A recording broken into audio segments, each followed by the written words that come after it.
लोकसभा चुनाव के ऐलान में अभी मामूली सा वक्त बाकी है, लेकिन देश के दोनों बड़े दलों यानी बीजेपी और कांग्रेस ने इसके लिए काफी पहले से तैयारी शुरू कर दी है।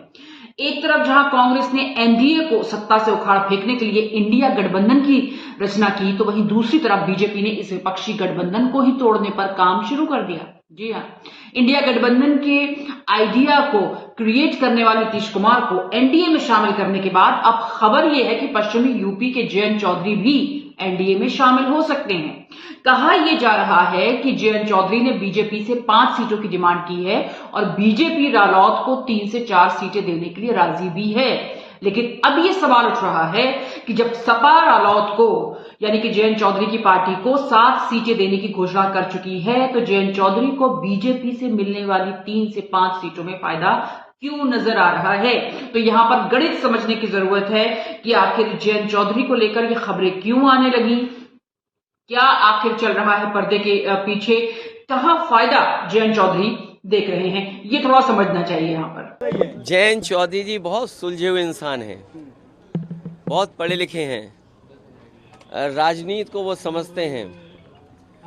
मुझे उम्मीद है कि किसानों की लड़ाई और उत्तर प्रदेश की खुशहाली की तरफ जो संघर्ष चल रहा है, उस लड़ाई को वो कमजोर नहीं होने देंगे। देखिए, जो जानकारी मिली है उसके अनुसार सपा ने रालोद को 7 सीटें देने की घोषणा तो की, लेकिन वो इनमें से 2 से 3 सीटों पर अपने प्रत्याशी उतारना चाहती है।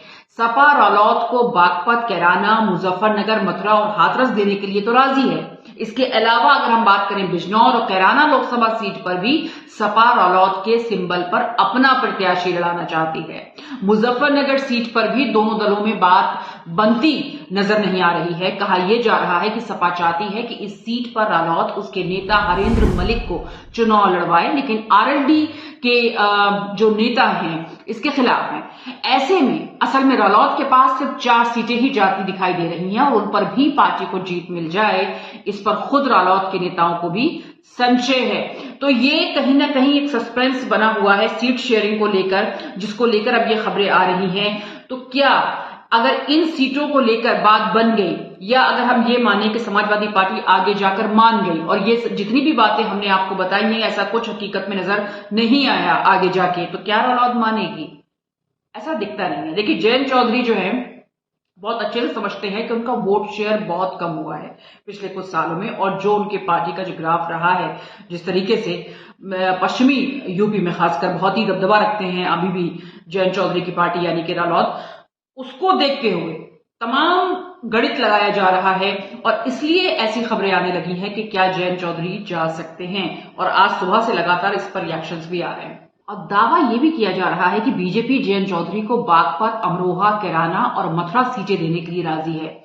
अब ऐसा क्या है कि जयंत चौधरी को सपा की 7 सीटों की बजाय बीजेपी से मिलने वाली 3 से 5 सीटों में फायदा नजर आ रहा है, ये आपको हम आगे बताते हैं। आखिर बीजेपी को इससे फायदा क्या है? बीजेपी क्यों पश्चिमी यूपी समझती है कि वो हार जाएगी या उसको नुकसान होगा अगर रालोद उसके साथ नहीं हुआ? तो कोई भी कसर बाकी ना रह जाए। बीजेपी पूरे एक्शन मोड में यहां पर नजर आ रही है इंडिया अलायंस को तोड़ने के। दरअसल साल 2014 और साल 2019 में हुए दोनों लोकसभा चुनाव को रालोद कुल 11 लोकसभा सीटों पर चुनाव लड़ी थी और उनका प्रदर्शन बेहद निराशाजनक रहा। 2014 के चुनाव में रालोद का कांग्रेस से गठबंधन था। उसने 8 लोकसभा सीटें यानी बागपत, अमरोहा, बिजनौर, बुलंदशहर, फतेहपुर सीकरी, हाथरस, बुलंदशहर, कैराना पर प्रत्याशी उतारे, लेकिन रिजल्ट 0 रहा। रालोद चीफ अजीत सिंह बागपत से चुनाव हार गए और इसी तरह मथुरा से जयंत चौधरी को 3 लाख से ज्यादा वोटों से हार का सामना करना पड़ा। तो 2014-2019 काफी मुश्किल भरा रहा जयंत चौधरी के लिए और उनकी पार्टी के लिए, और हार का सामना करना पड़ा। जो वोट आए वो सीटों में तब्दील नहीं हुए।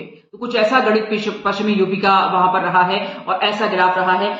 तो हो सकता है जिस तरह का आकलन किया जा रहा है, एक के बाद एक झटका इंडिया अलायंस को जरूर यहां पर लग रहा है, लेकिन उस पर अब जो रिएक्शंस हैं वो बीच बीच में हम आपको जरूर सुनवाते रहेंगे कि अखिलेश यादव ने क्या कहा, शिवपाल यादव ने क्या कहा, क्या और तमाम पार्टी के नेता कह रहे हैं। लेकिन एक बात तो साफ नजर आ रही है कि सुगबुगाहट जो है देर होते होते कहीं हकीकत में न बदल जाए। जो खबरें अभी आ रही हैं, कहीं ऐसा ना हो कि जयंत चौधरी वाकई में एनडीए के साथ चले जाएं। तो कम से कम एक बात तो तय हो जाएगी कि और ज्यादा बीजेपी को इससे बूस्टअप मिलेगा, बीजेपी और ज्यादा इससे अपने आप को ताकतवर समझेगी, क्योंकि नीतीश कुमार गए, ममता बनर्जी लगातार नाराज हैं और यही कहा जा रहा है कि वो है भी और नहीं भी, इसका कुछ अभी तक पता नहीं है। तो जिस तरह का हाल जो इंडिया अलायंस का नजर आ रहा है, उससे साफ ये लग रहा है कि कहीं ना कहीं कुछ तो ऐसी बात है कि इंडिया अलायंस एकजुट क्यों नहीं रह पा रहा है, आखिर कहाँ खामियां हैं, क्यों नहीं इसको मैनेज करने की कोशिश की जा रही है। कोई नहीं मिला, हम लोगों को भी नहीं मिला, तो 22 तारीख की वो बात थी। अब हम लोग नहीं जाना है। मैं अपने नेता विरोधी दल से निवेदन करेंगे हम लोगों की अलग से व्यवस्था कराएं।